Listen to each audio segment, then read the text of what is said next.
개발자 전망은 좋지 않을 것 같지만 개발하기 아주 좋은 시기인 것 같다. 뭔 개소리야!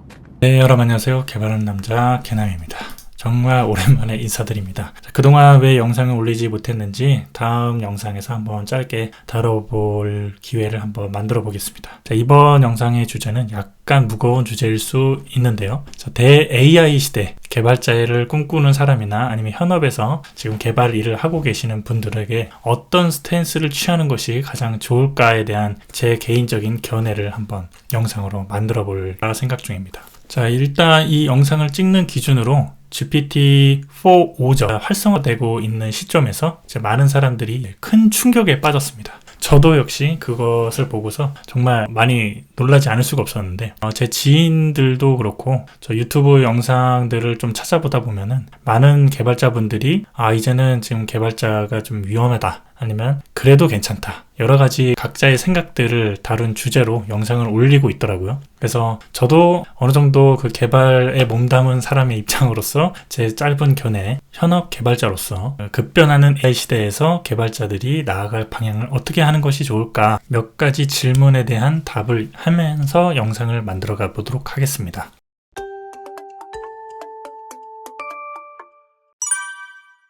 AI로 피해를 보는 직군들이 얼마나 많습니까? 꼭 AI를 발전시켜야만 했나에 대한 질문입니다. 아주 오래전부터 이 기술 발전이 지속적으로 이루어지면서 새로 나오는 직업군이 생기거나 아니면 없어지는 직업군이 있어 왔습니다. 기술의 발전이 되는 이유는 아무래도 사업적으로 보면 돈을 벌기 위해서 아무래도 발전이 되겠죠. 근데 근본적으로 보자면 사람들이 편해지고 싶어서 기술의 발전이 일어나는 겁니다. 불편한 것을 싫어하기 때문입니다. 몇 가지 예를 들어 볼까요? 이웃이나 친구에게 소식을 전하기 위해서는 과거에는 어떻게 했었나요? 과거에는 편지를 작성해서 봉투에 담아서 우체국이나 우체통에다 넣어야 소식을 전달할 수 있었겠죠. 그런데 이제 그런 불편함을 느꼈던 많은 사람들이 이제 인터넷 시대가 돌아오면서 전자우편이라는 메일 시스템을 만들어 버렸습니다. 그래서 이제 더 이상 지인들이나 아니면 비즈니스적으로 소식을 전하기 위해서 편지지나 우편이 필요 없게 됐습니다. 물론 한 부분에서는 여전히 사용을 하고 있고요. 그런데 대부분은 이메일을 통해서 소식을 전하고 정보를 전하고 하고 있죠. 뿐만 아니라 친구에게 전화를 하기 위해서는 과거에는 어떻게 했었죠? 저도 이제 핸드폰이 발전되기 전의 시대의 사람이다 보니까 집집마다 전화가 있었습니다. 그래서 전화를 해서 무서운 아버지를 거쳐야 하는, 예의 바르게 인사하고, 전화법이죠. 전화 예절법을 통해서 한번 면접을 보는 거죠. 면접을 봐서 친구가 있는지 여부를 판단하고 있을 때 바꿔달라 해가지고 전화하는 그런 불편함이 좀 있었습니다. 물론 이제 그것이 당연하다고 그 당시에는 생각했었지만은 그런 부분들을 불편하다고 생각하시는 많은 분들이 이제 뭘 만들었죠? 개개인마다 휴대폰이 보급되면서, 휴대폰이 개발되면서 더 이상 집을 통해서 무서운 아버지의 면접을 통하지 않고도 손가락으로 버튼 하나만 딱 누르면 바로 연락이 되는 시대로 발전이 되었습니다. 이렇듯이 기술의 발전은 우리의 삶에서 불편함을 해소하기 위해서 발전된 것이라는 것을 알 수가 있습니다. 그리고 그 불편한 것을 해소시켜주면은 그 대가로 만든 회사나 개인에게 큰 부가 쌓이게 되죠. 때문에 많은 이들이 그 부를 차지하기 위해서 경쟁을 하게 되겠죠. 그렇기 때문에 AI 발전을 멈출 수가 없는 것입니다. 결론부터 말씀드리자면 제 개인적인 생각은 부정적이라고 생각합니다. 처음 GPT-3가 나왔을 때만 해도 많이 혁신적이고 놀랍긴 했지만 그 당시에 제가 사용해 봤을 때 코드를 마치 진짜 정답인 양 거짓말도 하기도 하고요. 그 다음에 1년 전 버전의 그 학습된 내용이다 보니까 호환이 안 되거나 아니면 최신 기술에 대한 정보들은 다시 구글을 검색을 했어야 하는 그런 불편함이 있어 왔었습니다. 그리고 원하는 답을 찾기 위해서는 GPT에게 프롬프트라고 하죠. 그 명령어를 정확하게 잘 기입을 해주고 가이드를 해주는 그 프롬프트를 작성을 해야만 원하는 답을 딱 얻을 수 있었죠. 그래서 저는 그때 느꼈던 것은 그래도 괜찮다. AI 발전해봤자 이 정도구나. 그래서 개발자는 여전히 필요하다 라는 생각으로 영상을 만들기도 했죠. 자, 그런데 불과 1년 만에 AI 기술의 발전 속도가 엄청나게 이제 급격하게 올라가는 것을 느꼈고, 저도 역시 현업에서 개발을 하면서도 많은 것을 느꼈습니다. 한 가지 좀 공유를 하자면, 제가 이제 GPT도 사용하고 코파일럿을 사용하기도 하는데, 자, 코파일럿을 개발을 하다 보면은 많은 분들이 느꼈을 거예요. 자, 내가 원하는 코드를 미리 가이드를 해줘서 해주는 것을 경험했습니다. 어느 정도는 이제 만들어주는 것은 편리했는데, 진짜 내가 이 시점에 어떤 함수를 만들어서 그 안에 로직은 이렇게 짰으면 좋겠다라는 것을 머릿속에 구상을 하고서 이제 개발을 시작하잖아요. 그랬을 때 딱 원하는 것을 쫙 만들어주는 거예요. 이전에 내가 어떤 컨텍스트, 어떤 작업을 할 것이다 라는 것도 없이 바로 짜주는 거예요. 그래서 그거 보고서 소름이 돋았어요. 개발 속도도 엄청 빨라지고, 그래서 와, 이거 조금만 더 발전되면 진짜 개발자가 필요 없어지지 않을까라는 소름이 돋을 정도로 그런 경험을 했었습니다. 자, 이런 속도라면은 1년밖에 안 됐는데요. 그죠? 이런 속도라면 향후 5년, 10년 뒤에는 개발자 직군이 지금처럼 유지될 수 있을지에 대한 저는 부정적으로 생각할 수밖에 없게 되었습니다. 앞으로 제 10년 뒤면은 제 아들들이 지금 14살, 11살밖에 안 되는데 뭘 먹고 살지?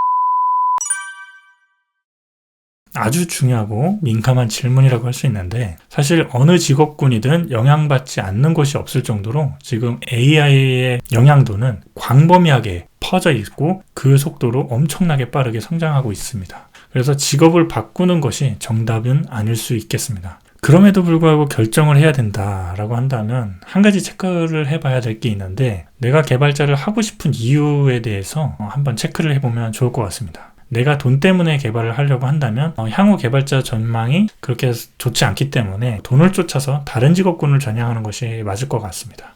혹은 이제 AI 분야는 여전히 계속적으로 더욱더 발전되고, 이제 AI를 사용하지 않는 서비스는 이제 사장될 수도 있기 때문에 이 AI 분야를 더욱 딥하게 파거나 발전을 한다면 그에 따른 이제 고액 연봉이 보장되겠죠. 물론 경쟁률은 많겠죠. 지금 너도 나도 AI 쪽 개발자로 전향하는 분들도 많이 생길 거고 말이죠. 이 시장 자체가 그러니까요. 자, 그런데 만약에 내가 돈보다는 나만의 서비스를 만들고 싶다, 그리고 뭔가를 만들어가는 거, 빌드업 해 나가는 거, 공부하는 거를 좋아하는 사람이라고 한다면 개발 학습을 계속하면서 개발자로서 계속 순항해 나아가면 될 것 같습니다. 물론 기술의 발전에 따라서 발맞춰서 계속 공부를 해 나가야 되겠죠. 이쯤에서 제가 이런 말을 하고 싶은데요.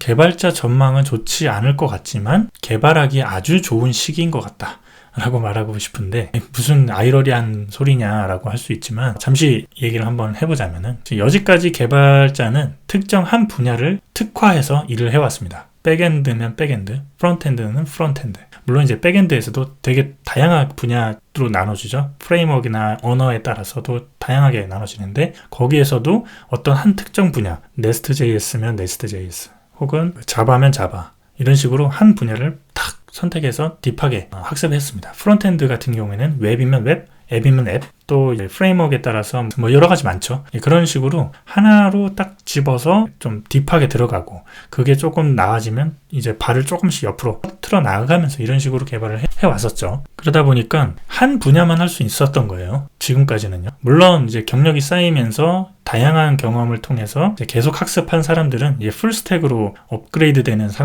개발자분들도 많지만은, 웬만해서는 어떤 한 분야의 전문성으로 가지고 해 나아가고 있었죠. 그러다 보니까 어떤 서비스를 만들려고 해도 나 혼자는 못해. 다른 개발자 팀을 구성을 해서 만들거나 아니면 외주를 줘서 만들거나 했어야 했습니다. 자, 그런데 AI가 발전되면서 손쉽게 이 부족한 부분을 AI를 통해서 도움을 받아가면서 만들어갈 수 있다는 점이 아주 강점이 되어버렸습니다. 그래서 한 명의 개발자가 이제는 여러 분야를 컨트롤할 수 있는 시기가 되었다고 생각을 합니다. 지금 이 시점에서는 나만의 서비스를 정말 만들기 되게 좋아졌다. 그래서 이걸 최대한 활용해서 앱을 만들어 간다면 이 개발자로서의 삶이 꾸준히 쭉 이어져 나갈 수 있다 라는 거죠. 저도 이미지 리사이즈 앱이라든지 말씀 묵상 도와주는 이제 영성 온도라는 앱을 만들어서 출시를 했는데, 앞으로도 이 웹과 서버까지 AI를 통해서 서비스를 만들어서 배포할 계획이 있습니다. 자, 그래서 여러분들도 고민을 하셔서 내가 이 만들어가는 걸 좋아하거나 아니면은 나만의 서비스를 만들고 싶다 하시는 분들은 이 개발 분야를 쭉 이어져 나아가서 개발하는 것도 괜찮을 것 같습니다. 대신 적극적으로 활용하면서 좀 많은 경험들을 쌓아가는 것이 이제는 좀 방향성이 그게 아닌가 생각이 됩니다. 자, 이제 마무리를 하면서 옛날부터 전해 내려오는 인사말이 있었습니다. 식사는 잡섰어? 이거 아시죠? 강프로 식사 많이 잡섰어? 넷플릭스 드라마 수리남에서 인기 있는 대사로 기억하시는 분들도 많을 텐데, 사실 이 말은 이제 과거 대한민국이 어려운 삶을 살아갈 때 끼니를 해결하기 어려웠던 시절에서 그 안부를 묻는 용도로 식사는 잡섰어? 이렇게 식사는 하셨어요? 이런 식으로 묻는 안부 인사였습니다. 근데 지금까지도 이렇게 안부를 묻는 행위로 이어져 가고 있죠. 앞으로 이렇게 인사를 해야 되는 게 아닌가 해서 이 인사말로 이번 영상을 마치도록 하겠습니다. 자, 일들은 잘 하고 있어?